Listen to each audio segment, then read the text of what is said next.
নমস্কার বন্ধুরা, আজকে আমি আবার চলে এসেছি লিটল মম কিচেনে। আজকে আমি একটা নাস্তা বানাবো, ছোট বড় সবার জন্য, সবাই খেতে পারবে। এখানে আমি ছানা রেখেছি 400 গ্রাম, এখানে ব্রেড রেখেছি। আমি ছানার টিক্কা বানাবো। ছানার টিক্কা আমি কেমনভাবে বানাবো ভিডিওটি শুরু থেকে শেষ পর্যন্ত আপনারা দেখতে থাকুন। এখানে আমি 400 গ্রাম ছানা নিয়ে নিয়েছি। প্রথমে আমি লবণ দিয়ে দেবো 1 টি স্পুন লঙ্কা কুচি, গোটা জিরে, ধনে পাউডার, কুচানো ধনে পাতা, চিনি, পোস্ত দানা, 4 স্পুন আমি ময়দা দিয়ে দেবো।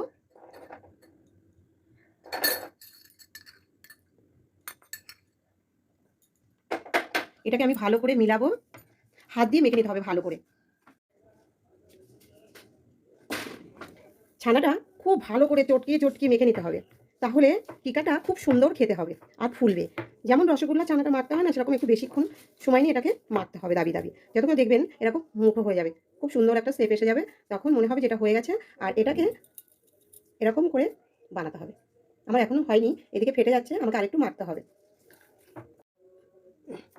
আমার ছানাটা মাখা হয়ে গেছে, দেখুন কি সুন্দর মাখা হয়ে গেছে। এবার আমি গোলা বানাবো। এরকম ছোট ছোট গোলা নিতে হবে, আর এরকম চাপ দিতে হবে। হয়ে গেছে। এই যে আমার টিকাটা হয়ে গেছে, আমি থালাতে রেখে দেবো।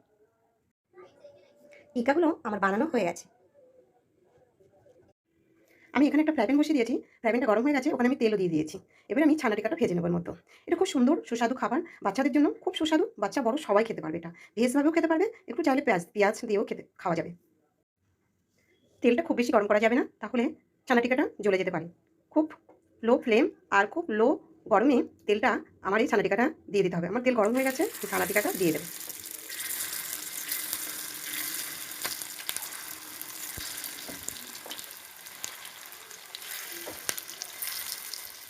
সুন্দর লাগছে না দেখতে? খুব সাবধানে ছানা টিকাটা ভাজতে হবে, এই কারণে আমার দিতে দিতে পিছন পিস লাল হয়ে যাবে। দেখুন লাল হয়ে গেছে দিতে দিতেই।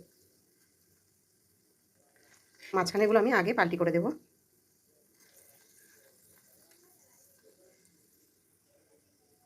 একটা সরু চাকু নেবেন আর ধীরে ধীরে এটাকে পাল্টি করবেন, দেখবেন খুব সুন্দর ভাঙবে না। খুন্তি দিয়ে করলে ওটা ভেঙে যেতেও পারে, আবার নাও যেতে পারে। আমি চাকু দিয়ে করব।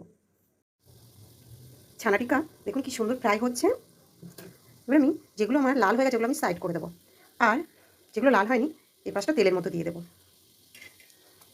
দেখুন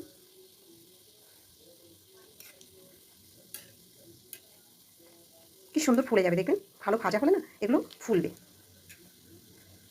আর খেতে খুব সুস্বাদু। ছানা টিকা ফ্রাই আমার হয়ে গেছে, আমি এবার এগুলোকে নামিয়ে নেব।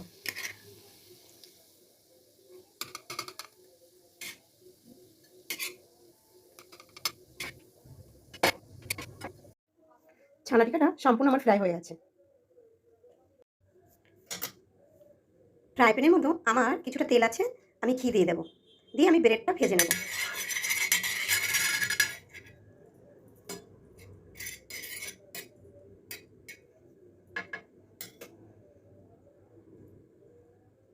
যে ব্রেড,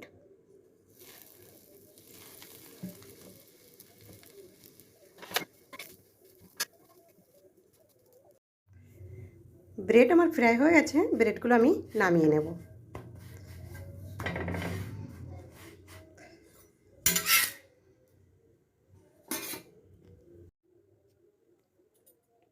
এখানে আমি ভাজা ব্রেডগুলো দিয়ে দেবো।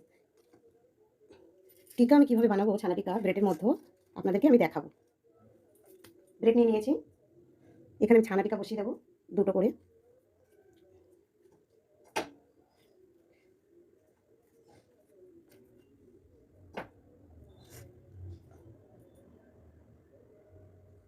দিয়ে দেবো টমেটো,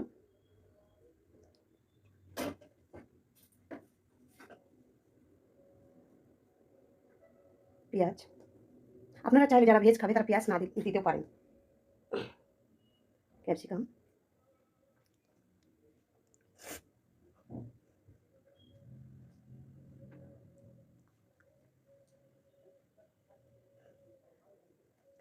গাজর,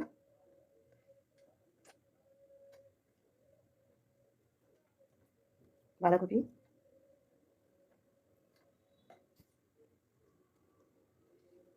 কাঁচা লঙ্কা,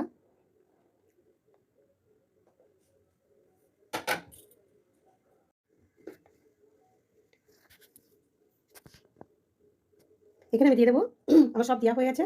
এখানে আমি দিয়ে দেবো ধনেপাতা, দেখুন এইভাবেই দেবো।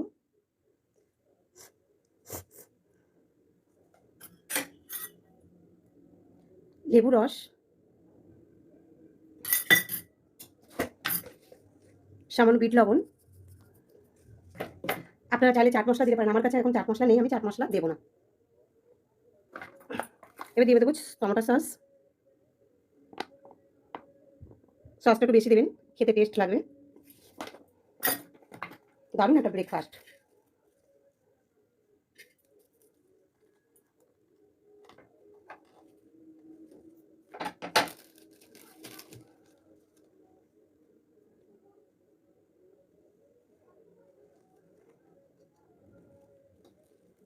কি সুন্দর, এইভাবে আপনারা খেয়ে নেবেন। চানা টিকা আমার বানানো কমপ্লিট। যে কি সুন্দর লাগছে না দেখতে। এবার আমরা খাবো। এই যে টিচার,